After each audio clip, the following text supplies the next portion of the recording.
Bien, chers amis, bonjour. Nous allons essayer de résumer, autant que faire se peut, ce que nous avions dit les dernières fois. Nous avons dit une chose d'abord essentielle, me semble-t-il. La sortie d'Égypte est nécessaire à toute connaissance de l'essence, de l'origine. Et pour pouvoir connaître son essence et réaliser donc ce que veut la volonté première, ce que veut Dieu, il faut manger de la matzah. La matzah, on répète, selon le Zohar, est un médicament, est un désinfectant. C'est celui qui va nous faire désinfecter de toutes les maladies, de toutes les scories qui sont en nous pendant toute l'année avec ce chametz, l'égoïsme, l'individualisme, le goût du profit exacerbé, etc., etc. Et la vie économique et sociale est malheureusement pleine de lucre, du sentiment de profit et du sentiment d'autorité et de domination. Maintenant, il y a un point important que je voudrais ajouter. Le mois de Iyar, et nous rentrons aujourd'hui, c'est Rosh Chodesh Iyar, est le mois de la guérison, dit les Chachamim, et notamment le Khatam Sofer.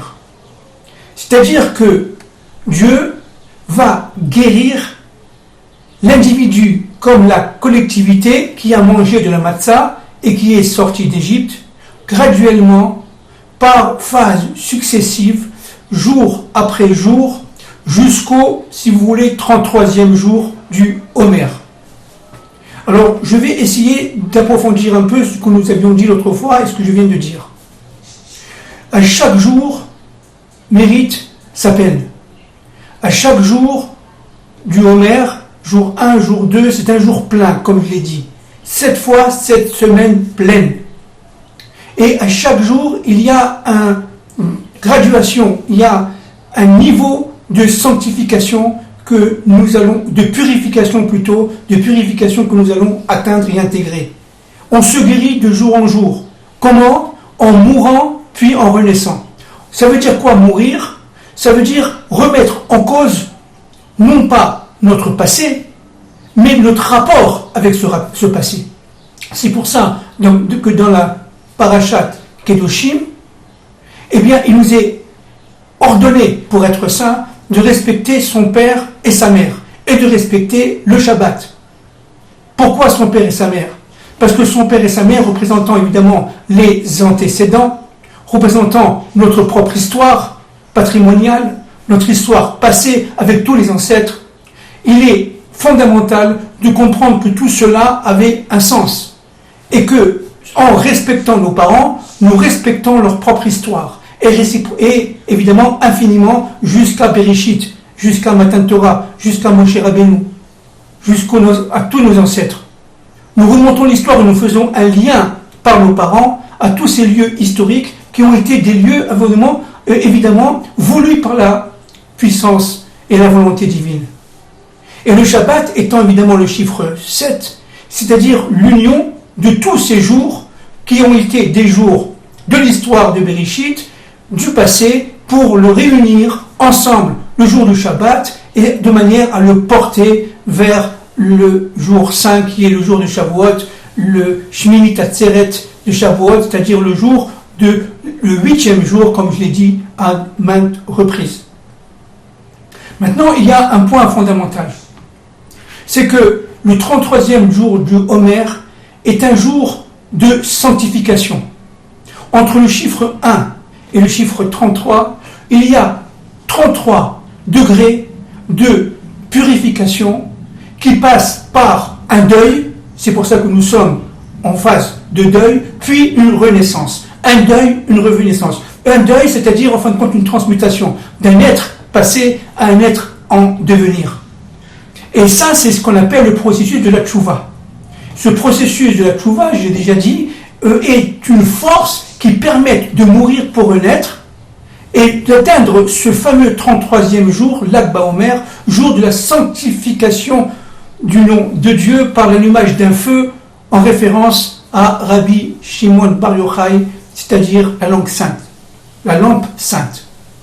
Et le 33e jour du Homer, c'est le jour où, une fois que nous sommes purifiés, nous avons atteint les 33e degrés de purification, jour après jour, après un travail acharné du fait que la matzah qui est rentrée dans notre corps va purifier chacun des organes de notre corps, par l'intermédiaire évidemment de la lacha, par l'intermédiaire des mitzvot, et surtout par l'intermédiaire de la morale. La morale passe, si vous voulez, pour les chachamim, avant les mitzvot. Le but du juif, c'est de reconstituer en soi sa propre unité de morale. C'est pour ça que dans la paracha de Kiddushim, tu ne voleras pas, etc., etc. Tu ne tromperas pas l'autre avec les poids et les mesures, etc., etc. Une fois qu'on atteint ce 33e degré, on allume le feu. C'est-à-dire qu'on allume le feu en nous pour devenir ça. Et là, on atteint le premier niveau de sainteté. Pour atteindre ce premier niveau de sainteté, il y a une condition fondamentale. C'est le retour sur la terre d'Israël. La terre d'Israël est une terre de sanctification. C'est pour ça que c'est une terre sainte. C'est-à-dire, c'est une terre qui, une fois qu'on a accompli les 33e degrés, les 33 degrés de graduation, de purification, par tous les halachot, par toute la réalisation de la loi, et toute la loi est juste, évidemment, la Torah est fondamentale. Une fois qu'on a réussi à essayer de faire l'union des valeurs morales, qui sont en nous, mais qu'on a fait ressortir, alors là, on arrive à comprendre le fait que notre essence va se révéler progressivement entre le 33e degré de pureté, on devient saint au 34e, et évidemment une infinité de degrés de sainteté, puisqu'il y a autant de niveaux de sainteté qu'il y a d'Hébreux, qu'il y a de Juifs, jusqu'à arriver individuellement et collectivement au Matan Torah, c'est-à-dire le degré le plus saint possible, le 49e degré de pureté, où là c'est le grand chauffard, et on recevra chacun sa Torah. Torato, Torah Temet, c'est-à-dire que chacun va recevoir sa propre Torah. Et recevoir sa Torah étant lié directement au chiffre 8, je le répète. Maintenant, il y a un autre élément qui nous paraît ici fondamental. C'est que pour pouvoir arriver de cette darga de purification à ce niveau, darga ça veut dire niveau, à ce niveau de sanctification, il faut comprendre que nous pouvons maintenir le lien entre tous les éléments et surtout le reconnaître que si nous rentrons dans le Hémet. C'est-à-dire que le Hémet ne peut être compris qu'à partir d'un certain degré de purification, d'où toute la Torah Kula à accomplir. La Torah et les mitzvot, avec l'union des valeurs morales, et je répète, d'abord les valeurs morales, ensuite l'accomplissement de la Torah, et à partir de ce moment-là, c'est un facteur sine qua non pour comprendre à décoder, c'est-à-dire à réaliser dans les faits sa propre prière. La prière de purification, c'est la prière que nous avons reçue des grands d'Israël. La prière de sanctification, nous n'avons pas encore reçue, nous la recevrons du Mashiach, Ben David. Le Mashiach va quelqu'un qui va nous transformer par sanctification, sous les ordres évidemment d'Akadosh Baruch Hu, sous les ordres du Dieu, un maître de l'histoire, maître de notre propre histoire, va nous donner les moyens de comprendre par notre essence la réalité qui nous entoure. Et ça, c'est le décodage, ça, c'est la véritable prière qui est réservée, évidemment, au temps du Mashiach ben David. Donc, je résume. La sortie d'Égypte, qui est un élément fondamental, a séparé le peuple juif, le peuple hébreu, des autres nations. Il y a un phénomène de séparation. Ce phénomène de séparation est lié à une élection. cette élection, elle est exclusive, mais elle n'est pas dominatrice. C'est vrai que le peuple juif, qu'on le veuille ou qu'on ne le veuille pas, que ça plaise ou que ça ne se plaise pas à nos ennemis, a été élu par Dieu. Point.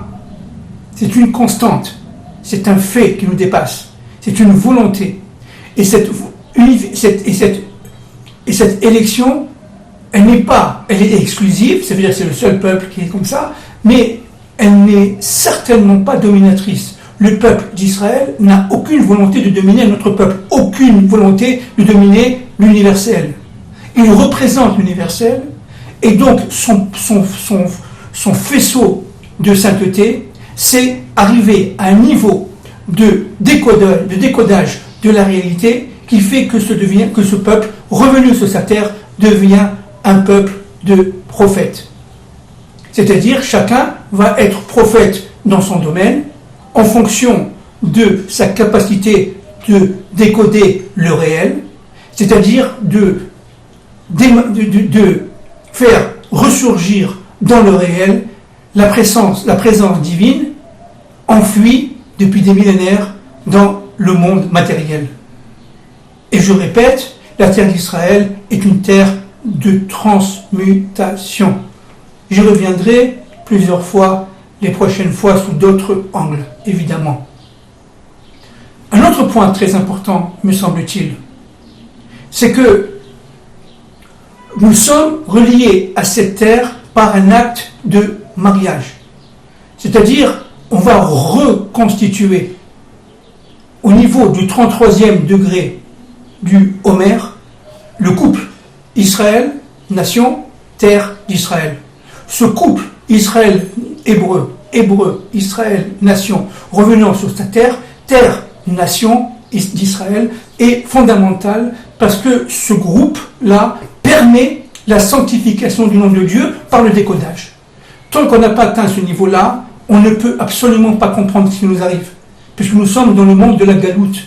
La sortie d'Égypte nécessite 33 degrés de graduation de purification, et la fin, au 33e degré, c'est comme par hasard la fin de la maladie des élèves, des 24 000 élèves de Rabbi Akiba. La mort s'est arrêtée. L'épidémie qui a ravagé les 24 000 élèves du Rabbi Akiba s'est arrêtée le 33e. Pourquoi ? Parce que la matzah, il lui faut 33 jours pour pouvoir pénétrer le corps et le purifier. Et pendant ce temps-là, nous sommes encore, malheureusement, en galoute, en Égypte. Même si on est sorti, en nous, le corps ne s'est pas suffisamment purifié, on n'est pas capable de faire l'union des contraires. C'est pour ça que le 33e degré, c'est l'union une véritable union voulue par Dieu à Bereshit, l'union entre Israël et sa terre. L'Erlecha, il faut le vivre, le 33e degré, de manière à pouvoir sanctifier par notre présence sur la terre d'Israël la volonté divine. Un autre point encore, au Baruch Hashem, très important, c'est que le mois de Iyar, qui est un mois de purification, qui est un mois de guérison, est un mois de guérison pour le corps et pour l'âme. Pour le corps, la matzah fait son travail, elle va purifier les 613 parties de notre corps par les 613 mitzvot accomplis grâce à la matzah. C'est un désinfectant, je répète. Mais en plus de ça, une fois qu'on va atteindre le 33e niveau de purification, alors l'âme va se restructurer, il va y avoir une union entre les différentes parties de l'âme, le nefesh, le ruach, le neshama va s'unir pour devenir un tout qui va permettre de recevoir la volonté divine. Et ça, c'est ce qu'on appelle la purification de l'âme. La purification de l'âme et la purification du corps donnent ce qu'on appelle la sanctification de l'être hébreu à partir de ce fameux 33 niveaux de graduation, de purification, le Lag BaOmer. Lag BaOmer, donc, c'est une fête de joie, c'est une fête de lumière, le feu intérieur qui est en nous et qui ne nous a jamais abandonnés, le fait que la Knesset Israël est absolument indestructible, ce feu qui est en nous, eh bien, se révèle chaque année le 33e jour du Homer, puisque nous nous sommes liés à la Iloula de cet immense Rabbi Shimon Bar Yochai. Et donc, c'est pas pour rien que le soir du Shabbat, le vendredi soir, on fête le 7e jour avec le poème, le fameux poème sur Rabbi Shimon Bar Yochai, parce que Rabbi Shimon Bar Yochai, étant directement lié au chiffre 7, va nous permettre, grâce à notre sanctification, de rentrer dans le Shabbat de l'histoire, c'est-à-dire de rentrer dans le sur-Shabbat, c'est-à-dire le chiffre 8. C'est pour ça que la liturgie juive nous demande de sanctifier pendant le Homer 7 fois 7 semaines pleines. C'est-à-dire qu'en fin de compte, chaque semaine représente un niveau de Kedusha, un niveau de purification pour la sanctification.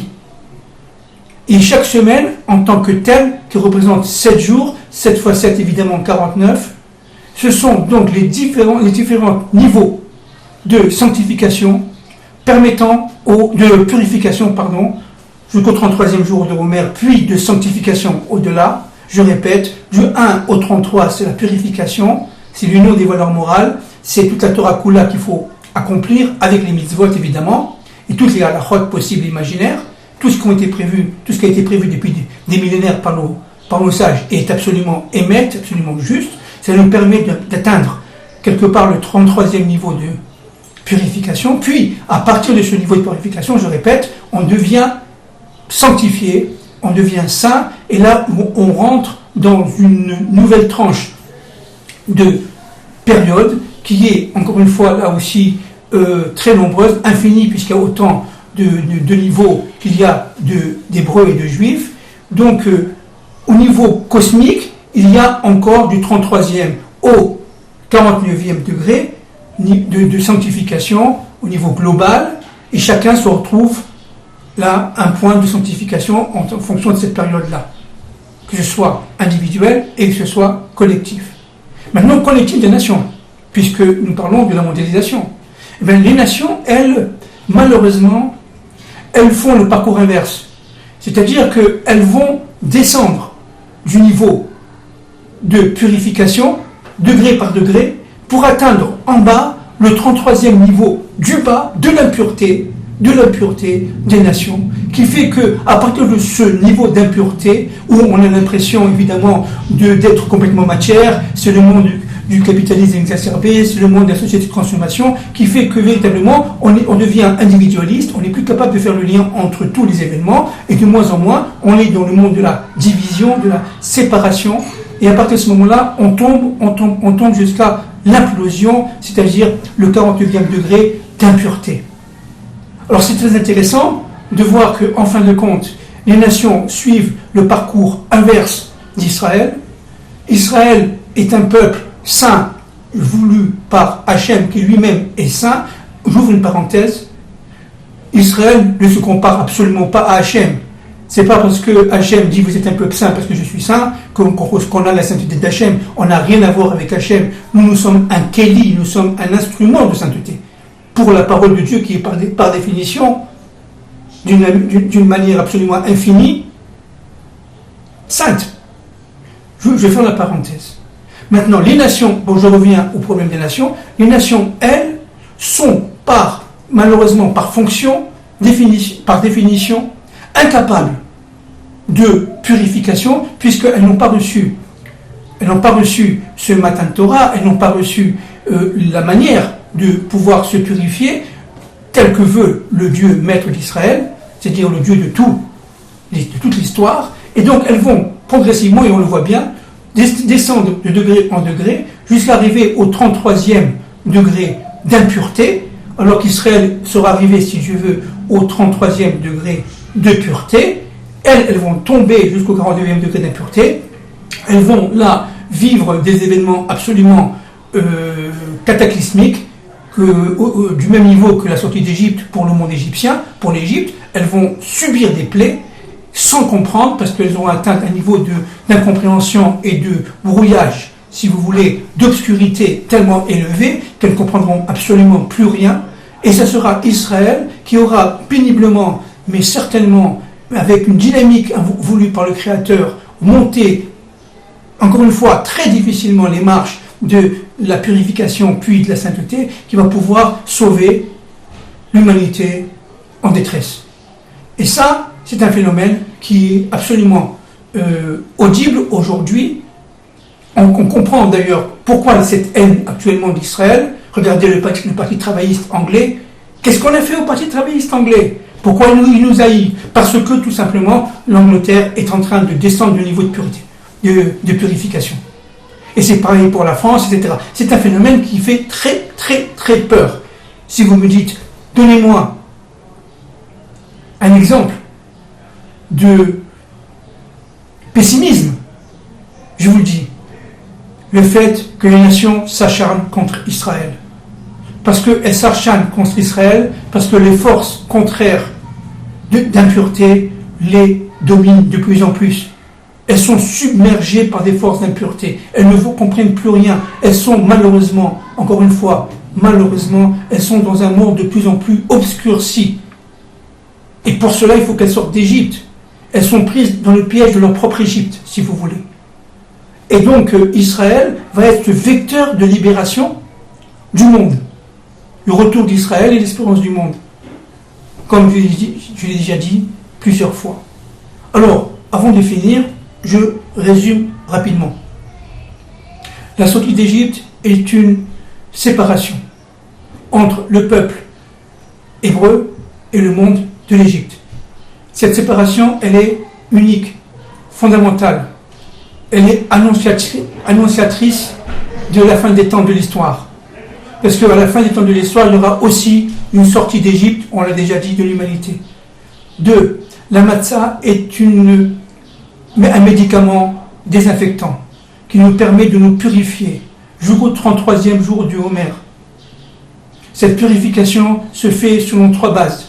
La première base, c'est le respect de la Torah, de la morale et des mitzvot. La deuxième base, c'est le respect des parents et toute la hiérarchie, évidemment, patrimoniale. Le troisième point fondamental, c'est le respect du Shabbat. Une fois qu'on a réussi à faire cela, on monte doucement les différentes étapes et on arrive au 33e degré, qui là, on allume le feu qui est en nous, qui est le feu de l'Akba Omer. Au niveau collectif, on allume des feux un peu partout, les enfants sont en joie, sont tous en joie. Il s'agit du mois de Iyar, qui est le mois de la sanctification, qui est le mois de la purification, qui est le mois de la guérison. Puis, une fois qu'on a dépassé le 33e jour, on rentre dans la sanctification progressivement. Alors vous allez me dire, le Mashiach, il arrive quand? Le Mashiach arrive quand on est arrivé au niveau cosmique, au niveau collectif, à ce 33e jour de degré, si vous voulez, à son 33e jour degré de purification. On n'en est pas loin. Et le monde, lui, malheureusement, suit le phénomène inverse. Plus il avance, il croit avancer, plus il recule. Plus il croit délaisser la morale, et plus au comportement, il s'obscurcit. Plus il se sent libre, et moins il est libre. Plus il entend contrôler, et moins il contrôle, etc., etc. C'est la descente aux enfers. Le monde est en train de descendre degré par degré les différents niveaux d'impureté pour atteindre malheureusement le 33e degré, qui est un degré au-delà de laquelle les événements s'accélèrent et ça devient incontrôlable. Que Dieu nous protège, que Dieu protège le monde qui en souffrance, qui va sortir d'Égypte en toute obscurité. Je vous embrasse très fort, merci.